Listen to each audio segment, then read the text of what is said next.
नमस्कार, मैं doctor Vimmi Rastogi, lecturer geography, government inter college Moradabad. भूगोल की इस कक्षा में भूगोल के विद्यार्थियों आपका स्वागत है। आज हम क्लास 11th की ज्योग्राफी का फर्स्ट चैप्टर भूगोल एक विषय के रूप में पढ़ने जा रहे हैं। ये आपकी जो पहली किताब है खंड का की, उसका ये प्रथम अध्याय है। क्योंकि ये चैप्टर लंबा है, इसलिए इसे 2 पार्ट में हम पढ़ेंगे। पहला पार्ट अभी पढ़ रहे हैं और अगली प्रस्तुति में हम दूसरे पार्ट को पढ़ेंगे। इस अध्याय में हम जानने की कोशिश करेंगे कि हमें भूगोल क्यों पढ़ना चाहिए, भूगोल क्या है, भूगोल शब्द की उत्पत्ति कैसे हुई, भूगोल को वैज्ञानिक विषय क्यों माना जाता है, भूगोल की प्रकृति के बारे में कौन से दृष्टिकोण हैं और भारत का प्राकृतिक विज्ञान, भूगोल का प्राकृतिक विज्ञानों तथा सामाजिक विज्ञानों से कैसा संबंध है। अब जानने की कोशिश करते हैं कि हमें भूगोल क्यों पढ़ना चाहिए। मनुष्य के प्राकृतिक तथा सांस्कृतिक जीवन तथा उसके बीच विविधता समझने में भूगोल सहायक है। और ये पहले सांस्कृतिक जीवन को समझ लें। मनुष्य जो है वो प्रकृति धरातल पर रहता है, प्राकृतिक पर्यावरण से प्रभावित होता है। प्राकृतिक पर्यावरण का हमेशा उस पर दबाव रहता है। आदि मानव जो था वो पूर्णतः प्रकृति पर डिपेंडेंट था। धीरे धीरे बल और बुद्धि का विकास हुआ और बल और बुद्धि के विकास होने से उसने कुछ चीज़ें जो पर्यावरण से मिलती थी उसका उपयोग करके बनाई। तो वो चीज़ें जो प्राकृतिक पर्यावरण से मिलने वाली चीज़ों से उसने उपयोग करके बनाया, उसे हम सांस्कृतिक पर्यावरण कहते हैं। अब ये विविधता तथा विभिन्नताएं क्यों होती हैं? इसमें जो विविधता है, प्राकृतिक तथा सांस्कृतिक जीवन में जो विविधता है उससे वो विविधता क्यों है, किन कारकों के कारण है, ये भी हम भूगोल के अध्ययन से ही ज्ञात होता है। ग्लोब तथा धरातल को समझने में भूगोल सहायक है। अब ग्लोब जो है वो पृथ्वी का प्रतिरूप है। ग्लोब से आप धरातल को बहुत आसानी से समझ सकते हैं। अक्षांश रेखाएं, देशांतर रेखाओं से हम किसी भी जगह की, किसी भी स्थान की स्थिति को जान सकते हैं। आधुनिक तकनीक के प्रयोग से भूगोल की उपयोगिता में वृद्धि हुई है। नई नई तकनीकों का उपयोग किया जा रहा है। GIS, संगणन, मानचित्र, कला, कंप्यूटर जिसे कार्टोग्राफी कहते हैं, सर्वे इत्यादि, ये सब नई नई तकनीक का प्रयोग करके भूगोल को और इफेक्टिव विषय बनाया जा रहा है। पृथ्वी के भौतिक स्वरूप कौन कौन से हुए?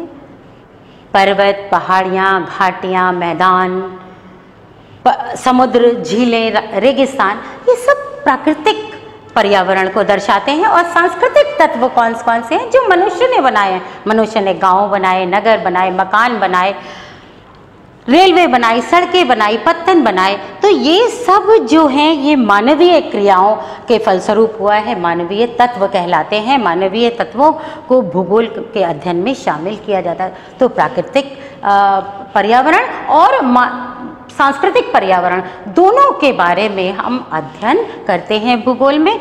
इस तरह भूगोल प्राकृतिक एवं मानव के समग्र इकाई के रूप में अंतःक्रिया का अध्ययन से संबंधित है।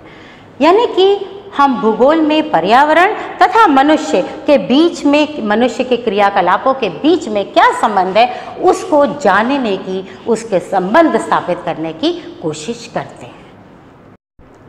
आइए समझते हैं भूगोल क्या है। इसको हम कुछ परिभाषाओं के माध्यम से समझते हैं।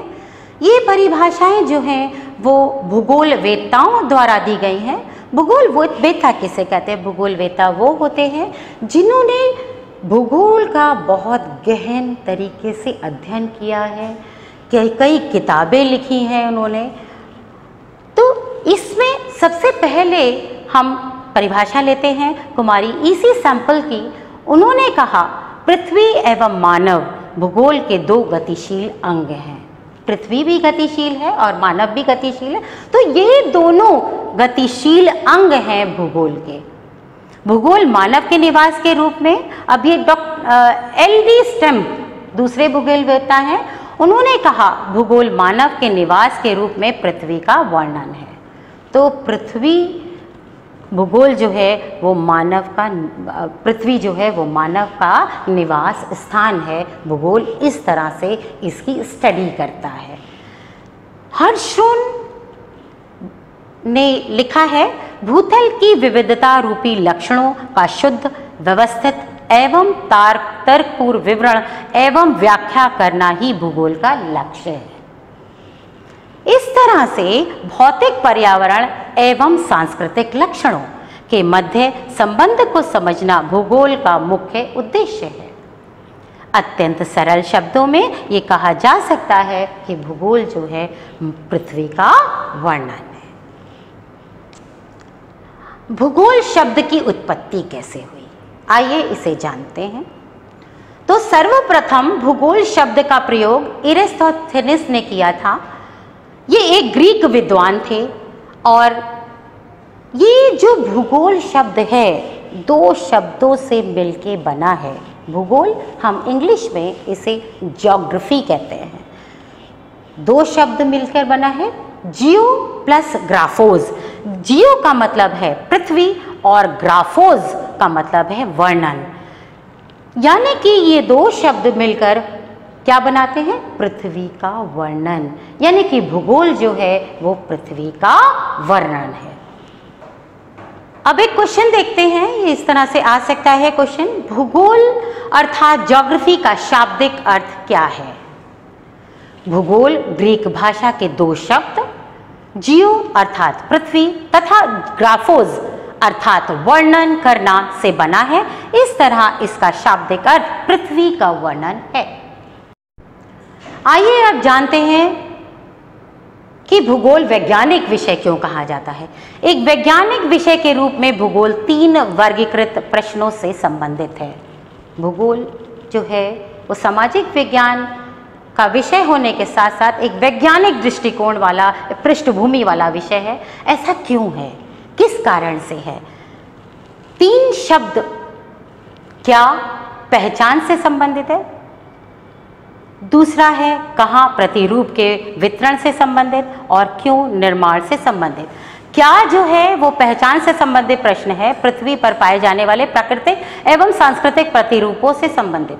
हमने देखा किसी पहाड़ को देख रहे हैं सपोज करिए, तो व्यक्ति पूछ रहा है ये क्या है। पहाड़ों को देखा तो पहाड़ों पर झरने मिलेंगे, आपको ऊबड़ खाबड़ जगह मिलेगी, तो आप जानना चाहेंगे ये है क्या, पर्वत। पर्वत पहचान हो गई। अब इसका वितरण कहाँ कहाँ है, तो जानेंगे पर्वत एक नहीं है, पर्वत कई जगह हैं। हिमालय पर्वत है, एंडीज पर्वत है, रॉकी पर्वत है, एल्प्स पर्वत है, कॉकेशस पर्वत है, बहुत सारे पर्वत हो। कहाँ वितरण है, ये कहाँ आ गया। अब जानने की जब हम ये कोशिश करते हैं कि इस पर्वत का निर्माण किस तरह से हुआ, कौन कौन से ऐसे तत्व थे, किन उत्पन्न करने वाले कौन से कारक हैं, जब हम जानने की कोशिश करेंगे, निर्माण से संबंधित जब हम प्रश्न पूछेंगे, तब हम कहेंगे कि ये वैज्ञानिक विषय है। तो सामाजिक विषय में हम क्या और कहाँ से संबंधित क्वेश्चन पूछते हैं, लेकिन जब हम क्यों लगा देते हैं तो वो वैज्ञानिक विषय हो जाता है, क्योंकि भूगोल में हम क्या, कहाँ और क्यों जानने की कोशिश करते हैं, इसलिए भूगोल जो है वो वैज्ञानिक विषय है। इससे संबंधित प्रश्न, किस प्रश्न ने भूगोल को एक वैज्ञानिक विषय के रूप में स्थापित करने में मदद की। तो विज्ञान से जुड़े प्रश्न हैं क्या, कहाँ, क्यों और कैसे। सबसे महत्वपूर्ण प्रश्न जो इस विषय को वैज्ञानिक बनाता है वो है क्यों। क्या, कहाँ और क्यों प्रश्न ने भूगोल को एक वैज्ञानिक विषय के रूप में स्थापित करने में मदद की है। भूगोल की प्रकृति के बारे में कौन से दृष्टिकोण हैं, इसे जानने की कोशिश करते हैं। मानव का प्रकृति के साथ सबसे पहले अनुकूलन हुआ, उसने प्रकृति के साथ सामंजस्य बनाने की कोशिश की, लेकिन धीरे धीरे भौतिक पर्यावरण को वो सांस्कृतिक पर्यावरण में चेंज करने लगा। वो अपनी आवश्यकताओं की पूर्ति हेतु उसने प्राकृतिक पर्यावरण का उपयोग करके बहुत सारी चीज़ें बनाई। तकनीकी का विकास के साथ साथ मानव अपने ऊपर भौतिक पर्यावरण के द्वारा कसे हुए बंधन को ढीला करने में सक्षम हो गया है। ये पिक्चर्स आप देख रहे हैं, ये 7 वंडर्स, ये सब मानव निर्मित हैं। ये 7 वंडर्स ऑफ द वर्ल्ड हैं, वो मानव निर्मित हैं। ये कलाएं, ये रीति रिवाज, ये कारखाने, ये फसलों का बोना, आप ये इन सब चीज़ों से ये लगा सकते हैं कि मानव जो है किस तरह से प्रकृति पर हावी हो चुका है। मानवीकृत प्रकृति तथा प्रकृति प्रभावित मानव के भूगोल में दर्शन। तकनीकी की सहायता से मानव आवश्यकता की अवस्था से स्वतंत्रता की ओर अग्रसर हुआ है। पहले आवश्यकताएं पूर्ति करता था, पहले सामंजस्य बना के उसने आवश्यकताओं की पूर्ति की, लेकिन अब उसने स्वतंत्रता की ओर अग्रसर होना आरंभ कर दिया है। उसने सर्वथा अपने छाप छोड़ी है तथा प्रकृति के सहयोग से नई संभावनाओं का सृजन किया है। इस प्रकार हमें मानवीकृत प्रकृति तथा प्रकृति प्रभावित मानव के दर्शन होते हैं। ये सब पिक्चर्स हैं, ये कारखाने, मनुष्य समुद्र तक जा पहुंचा है, समुद्र के संसाधनों को किस तरह से हासिल कर रहा है, अंतरिक्ष तक जा पहुंचा है, तो ये सब मानव जो है तकनीकी ज्ञान से उसने हासिल किया है। कुछ क्वेश्चंस लेते हैं। प्रकृति व मानव के बीच अंतर प्रक्रियात्मक संबंधों से किस प्रकार मानव के दर्शन होते हैं? तो इसका आंसर होगा प्रकृति प्रभावित मनुष्य के, और दूसरा है मानवीकृत प्रकृति के। दूसरा क्वेश्चन है, प्रकृति एवं मानव के बीच अंतर संबंध कैसे स्थापित हुए? अनुकूलन से, और उसके बाद मनुष्य ने के मॉडिफिकेशन से, अपरिवर्तन से। भूगोल का प्राकृतिक विज्ञानों तथा सामाजिक विज्ञानों से संबंध कैसा है, इसको समझने की कोशिश करते हैं। संश्लेषणात्मक विषय के रूप में भूगोल एक इंटीग्रेटिंग सब्जेक्ट के रूप में काम करता है। उसे देखते हैं। भूगोल का एक संश्लेषणात्मक विषय के रूप में अन्य प्राकृतिक तथा सामाजिक विज्ञानों से अंतःपृष्ठ कनेक्टिंग, अंतःपृष्ठ कहते हैं हम इंटरफेस को या कनेक्शन को, संबंध है। प्राकृतिक या सामाजिक सभी विज्ञानों का एक मूल उद्देश्य है यथार्थता का ज्ञान करना। भूगोल यथार्थता से जुड़े तथ्यों को सहज को बोधगम्य बनाता है और उसे ये आसान बनाता है। भूगोल एक समाकलन विषय के रूप में हम अध्ययन करते हैं। सामाजिक विज्ञानों से और प्राकृतिक विज्ञानों से भूगोल का निकटता का संबंध है, उसको हम समझने का प्रयास करते हैं। भू आकृतिक विज्ञान से हम लेते हैं, ये भौतिक विज्ञान के भाग, भौतिक भूगोल के भाग हैं, और इनका संबंध किस तरह से प्राकृतिक विज्ञानों से है उसे समझने की कोशिश करते हैं। भौतिक भू आकृतिक जो भूगोल है वो भू विज्ञान से संबंधित है। जलवायु विज्ञान जो है वो मौसम विज्ञान से संबंधित है। समुद्रिक विज्ञान या समुद्रिक भूगोल जल विज्ञान से संबंधित है। मृदा भूगोल मृदा विज्ञान से संबंधित है। तो ये जितने भी हैं ये प्राकृतिक भूगोल से संबंधित, प्राकृतिक विज्ञान से संबंधित है। ये जो है पादप भूगोल और प्राणी भूगोल ये वनस्पति विज्ञान और प्राणी विज्ञान से संबंधित है, यानी कि ये जीव विज्ञान की शाखाओं से संबंधित है। पारिस्थितिकी विज्ञान जो है वो मानव भूगोल से संबंधित है। पर्यावरण भूगोल जो है जिसमें हम पर्यावरण के बारे में अध्ययन करते हैं वो पर्यावरण विज्ञान से संबंधित है। अब आ जाते हैं हम सामाजिक विज्ञानों से संबंध स्थापित करेंगे। सांस्कृतिक भूगोल जो है वो संस्कृति के बारे में बताता है और इस तरह से वो मानव शास्त्र से संबंधित है। भौगोलिक चिंतन जो है वो दर्शन शास्त्र से संबंधित है। भौगोलिक चिंतन जो है भूगोल की एक शाखा है, उसमें हम दर्शन शास्त्र से संबंध रखता है। सामाजिक विज्ञान की शाखा है ये। सामाजिक भूगोल समाजशास्त्र से संबंधित है। ऐतिहासिक भूगोल इतिहास से संबंधित है। राजनीतिक भूगोल राजनीति शास्त्र से संबंधित है। जनसंख्या भूगोल का संबंध जनांकीकी से है। आर्थिक भूगोल का संबंध अर्थशास्त्र से है। अब हम भूगोल में परिणात्मक प्रविधि को भी पढ़ते हैं, वो आर्थिक सांख्यिकी से संबंधित है। हम डेटा कलेक्ट करते हैं, डेटा कलेक्शन के बाद उसे हम हिस्टोग्राम के माध्यम से, पाई डायग्राम के माध्यम से डेटा को दिखाते हैं। इस तरह से हम आर्थिक ये सांख्यिकी के बारे में उसका संबंध स्थापित हो गया। गणित एवं भौगोलिक भूगोल गणित एवं भौगोलिकी से संबंधित है। गणित और कला से भी भूगोल का संबंध है।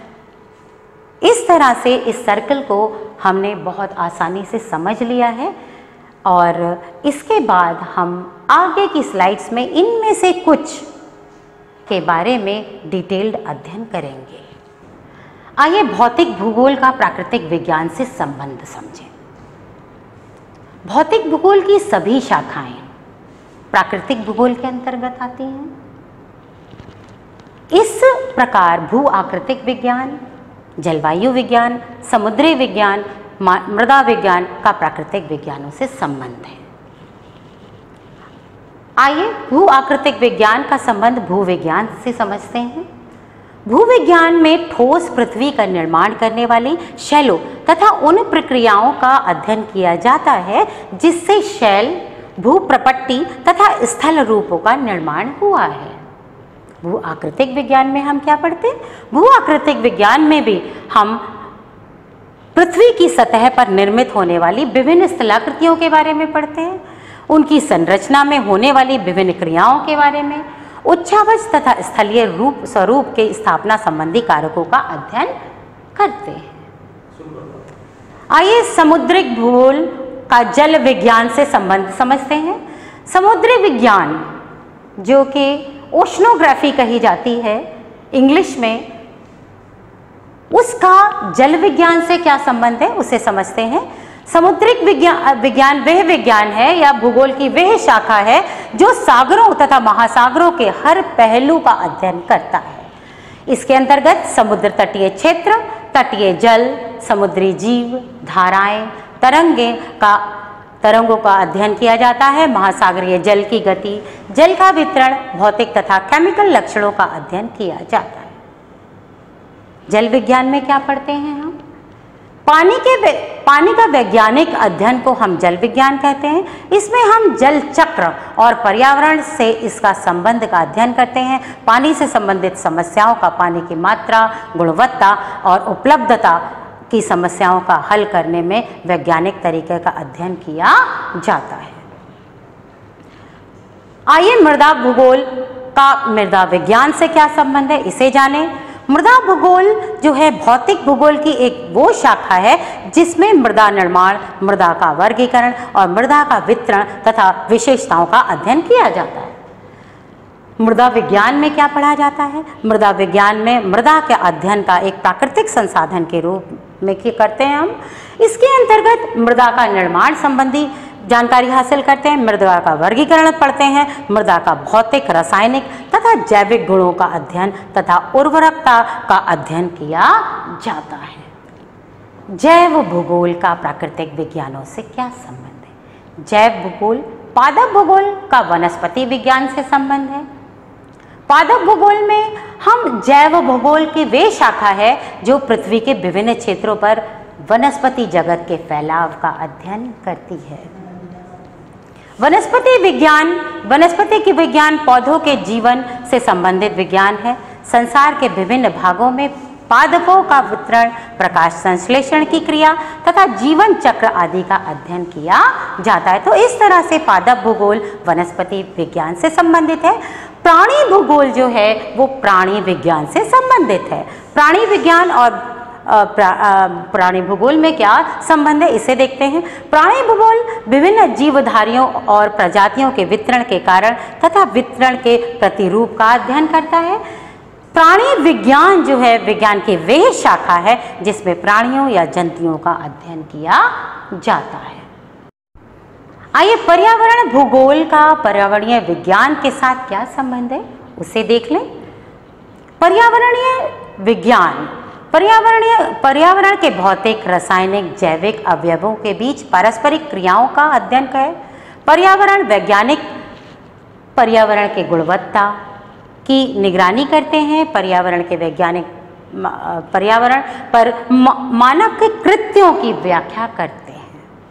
पर्यावरण भूगोल में क्या पढ़ा जाता है? भूगोल में भी सेम चीज़ें हम पढ़ते हैं। भूगोल की ये वह शाखा है जो पर्यावरणीय दशाओं को, उनकी क्रियाशीलता को और तकनीकी रूप से सबल आर्थिक, मानव और पर्यावरण के बीच के संबंधों का अध्ययन करता है।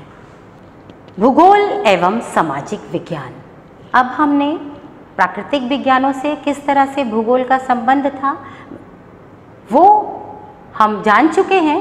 अब हम सामाजिक विज्ञान से भूगोल का क्या संबंध है उसे समझने की कोशिश करते हैं।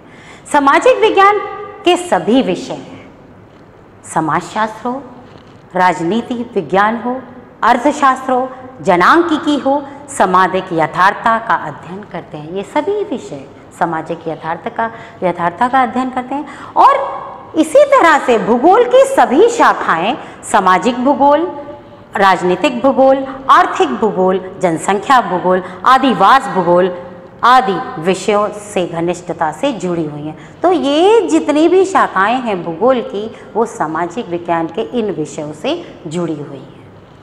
उसी के कंटिन्यूएशन में हम पढ़ रहे हैं राजनीतिक शास्त्र का राजनीतिक भूगोल से क्या संबंध है, इसे जानने की कोशिश करते हैं। राजनीतिक शास्त्र का मूल उद्देश्य राज्य, क्षेत्र, जनसंख्या, प्रभुसत्ता का विश्लेषण है, जबकि राजनीतिक भूगोल एक क्षेत्रीय इकाई के रूप में राज्य तथा इसकी जनसंख्या की राजनीतिक व्यवहार का अध्ययन करता है। अर्थशास्त्र आर्थिक भूगोल से संबंधित है। अर्थशास्त्र अर्थव्यवस्था के मूल विशेषताओं जैसे उत्पादन, वितरण, विनिमय और उपभोग का विवेचना करता है। अतः वहाँ आर्थिक भूगोल जो है की भूमिका आती है, जो उत्पादन, विनिमय, वितरण तथा उपभोग के स्थानिक पक्ष का अध्ययन करता है। जनसंख्या भूगोल जो है वो जनांकिकी से निकटता का संबंध रखती है। भूगोल का में अर्थशास्त्र व जनांकिकी विषयों के अंतःपृष्ठ कौन से हैं? तो हम लोगों ने अभी पढ़ा, ये क्वेश्चन है, इसका आंसर है अर्थशास्त्र का अंतःपृष्ठ आर्थिक भूगोल है। अर्थशास्त्र में भी हम आर्थिक गतिविधियों के बारे में पढ़ते हैं। इसी तरह से आर्थिक भूगोल में भी हम आर्थिक गतिविधियों के बारे में पढ़ते हैं। और जनांकिकी का अंतःपृष्ठ जो है जनसंख्या भूगोल है। जनांकिकी में हम जनसंख्या के घनत्व, जनसंख्या के वितरण, जनसंख्या की वृद्धि और संगठन के बारे में पढ़ते हैं। उसी तरह से हम जनसंख्या भूगोल में इन सब तत्वों को अध्ययन करते हैं। दूसरा प्रश्न आता है, भूगोल किस प्रकार ऐतिहासिक घटनाओं को प्रभावित करता है? तो जितनी भी इतिहास जो आज प्रेजेंट है, जो भी भौगोलिक घटनाएं आज होंगी वो अति आगे चलकर फ्यूचर में ऐतिहासिक घटनाएं बनेंगी। दूरी ने विश्व इतिहास को बदलने का एक प्रभावशाली कारक है का काम किया है। क्षेत्रीय विस्तार में युद्ध के दौरान विशेषकर पिछली शताब्दी में अनेक देशों को सुरक्षा प्रदान की है। बच्चों, आपको गृह कार्य करना है। आपने इस चैप्टर के इस पार्ट को समझ लिया है। अब गृह कार्य बचा है आपके लिए, गृह कार्य आपको करना है। सबसे पहला जो क्वेश्चन आया वो है भूगोल शब्द का प्रयोग प्रथम बार किसके द्वारा किया गया था। तो याद कीजिए, आपने इस चैप्टर में पढ़ा है कि भूगोल शब्द का प्रयोग एरिस्थोस्थेनिस ने किया था प्रथम बार। ये भूगोल के जनक भी कहे जाते हैं, भूगोल के पिता भी कहे जाते हैं। और ये जो है दो शब्दों, भूगोल की उत्पत्ति जो है वो दो शब्दों से हुई है, जियो प्लस ग्राफोज। ये भी आपने इसमें पढ़ा था। लेकिन क्योंकि क्वेश्चन जो है वो आपका ये है कि प्रथम बार किसके द्वारा भूगोल का उपयोग हुआ था, भूगोल शब्द का उपयोग हुआ था, तो उसमें आंसर आपको लिखना है एरिस्थोस्थेनिस। भूगोल को एक वैज्ञानिक विषय क्यों माना जाता है? दूसरा क्वेश्चन आपका है भूगोल क्यों वैज्ञानिक विषय है, इसके बारे में भी आपने पढ़ा। भूगोल को वैज्ञानिक विषय इसलिए माना जाता है क्योंकि सामाजिक विषय जो होते हैं वो कहाँ और क्या और कहाँ से संबंधित होते हैं, जबकि क्यों शब्द जो है भूगोल को एक वैज्ञानिक विषय बनाता है। कोई भी चीज़ हो, कोई भी प्रतिरूप हो, उसको समझने में किस तरह से उसकी उत्पत्ति हुई है, कैसे वो उत्पन्न हुआ है, इसको जानने के लिए हम क्यों शब्द का प्रयोग करते हैं, क्यों जानने की कोशिश करते हैं। इस तरह से जो भूगोल है वो एक वैज्ञानिक विषय है। तीसरा क्वेश्चन है, आप पहले ही भूगोल, इतिहास, नागरिक शास्त्र एवं अर्थशास्त्र का सामाजिक विज्ञान के घटक के रूप में अध्ययन कर चुके हैं। इस विषयों का समाकलन का प्रयास उनके अंतःपृष्ठ पर प्रकाश डालते हुए कीजिए। तो भूगोल में आपने सामाजिक विज्ञान में क्लास 10th तक आपने सामाजिक विज्ञान पढ़ी है, उसमें इतिहास, भूगोल, नागरिक शास्त्र और अर्थशास्त्र पढ़े हैं। अब इनका समाकलन करना और इनका अंतःपृष्ठ पर प्रकाश डालना। अंतःपृष्ठ कौन से हैं? इतिहास जो है वो ऐतिहासिक भूगोल से रिलेशन है उसका। नागरिक शास्त्र का रिलेशन राजनीतिक भूगोल से है। अर्थशास्त्र का रिलेशन जो है वो आर्थिक भूगोल से है। और इस तरह से सामाजिक भूगोल से इसका संबंध है। अर्थशास्त्र में, इतिहास में हम ऐतिहासिक घटनाओं के बारे, जो भौगोलिक घटनाएं हुई हैं पास्ट में, उनके बारे में जब हम पढ़ते हैं तो हम कहते हैं ऐतिहासिक भूगोल हो गया। नागरिक शास्त्र का जो रिलेशन है वो राजनीतिक भूगोल से है और हम राजनीतिक क्षेत्रों के बारे में भूगोल में अध्ययन करते हैं। इस तरह से भूगोल और राजनीति शास्त्र एक दूसरे से इंटर रिलेटेड हैं। अर्थशास्त्र में हम वितरण से संबंधित चीज़ों को पढ़ते हैं, वितरण, उत्पादन और आर्थिक गतिविधियों के बारे में पढ़ते हैं। इसी तरह से हम आर्थिक भूगोल में उसके बारे में पढ़ते हैं। तो इस तरह से हम सामाजिक विज्ञानों से संबंध स्थापित करते हैं। अगली प्रस्तुति में चर्चा करेंगे हम किन बिंदुओं पर, क्योंकि ये अभी चैप्टर आपका अधूरा है। अभी इस चैप्टर में कई चीज़ें बाकी हैं जिनका हमें अगले वीडियो में अध्ययन करना है। अगले वीडियो में जब हम बात करेंगे तो हम भूगोल के अध्ययन का उपागम के बारे में जानकारी हासिल करेंगे, भूगोल की शाखाओं के बारे में अध्ययन करेंगे और भौतिक भूगोल के महत्व को रेखांकित करेंगे, क्योंकि भौतिक भूगोल जो है वो बहुत ज़्यादा, उसका रिलेशन सभी कुछ भौतिक भूगोल से ही रिलेटेड है। इसलिए हम इन तीनों चीज़ों का विस्तार से अगले वीडियो में अध्ययन करेंगे। Thank you.